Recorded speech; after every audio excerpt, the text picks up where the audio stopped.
When I say the word oligarchs, lots of people immediately assume that I'm talking about Russians. But actually there are oligarchs everywhere. And in countries like ours, those oligarchs exert inordinate power over our political systems. So look at the UK, where people like Rupert Murdoch and the Barclay brothers, through controlling the media, are able to impose their views on other people to the extent that they swing elections. How are they able to do so? Is this because they have more votes than other people? Is this because they have more democratic legitimacy? No, it's simply because they have more money. They use their economic power and translate it into political power, which is what oligarchs do the world over. And it's reached the point that unless Rupert Murdoch is on your side, you are highly unlikely to win a general election and form the next government in this country. To an extraordinary, inordinate degree, he controls the political life of this nation.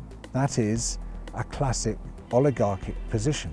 We also see oligarchy exercised through the funding of political parties. A tiny handful of people can provide almost all the funding for a political party. And this is indeed what happens. We have seen how property developers and landowners have poured £11 million into the Conservative Party since Boris Johnson became Prime Minister. And it looks as if that will yield them billions of pounds in profit, because one of the things that Boris Johnson now proposes to do is to dismantle the planning system, to allow them to build in some parts of the country pretty well anything, anywhere. What we see happening here in the United States, in many other countries around the world, is that a nominally democratic country falls prey to oligarchy, to the inordinate power of those with a great deal of money. There are a number of ways in which oligarchs discipline politics, and one of them is the revolving door. Classic example is the former Chancellor of the Exchequer in the United Kingdom, Sajid Javid, who's gone straight into one of the biggest and most ruthless financial institutions in the City of London, which happens to have benefited massively from his policies while he was in power. And we see this happening again and again. Ministers effectively do favours to particular corporate sectors when they're in power, and then as soon as they lose their ministerial positions, they go into those corporate sectors where they are in effect rewarded for services rendered with massively lucrative contracts. They know that if they want to have an extremely rich retirement, they've got to transmit those favours to big corporations while they are in office.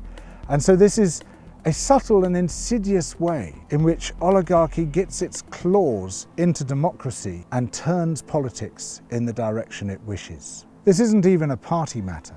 We see people from across the political spectrum going straight into lucrative directorships when they leave politics. We saw it with Tony Blair, big time, tens of millions of pounds he's made from his corporate engagements subsequent to being Prime Minister. We've seen it with Peter Mandelson, his enforcer, who has similarly massively enriched himself. We see a whole series in government after government of ministers moving into the sectors that they previously regulated, having, while in office, given those sectors everything they wanted on a silver platter. It is profoundly undemocratic, but it is how politics has come to work in this country. What we must do, if we are to reclaim politics, is to reclaim it from the oligarchy. We have to understand that oligarchs are not just Russians. Oligarchs are in countries all over the world, bleeding those countries of cash and bleeding them of political legitimacy as they replace democracy with oligarchy. We must overthrow the oligarchs and restore democracy.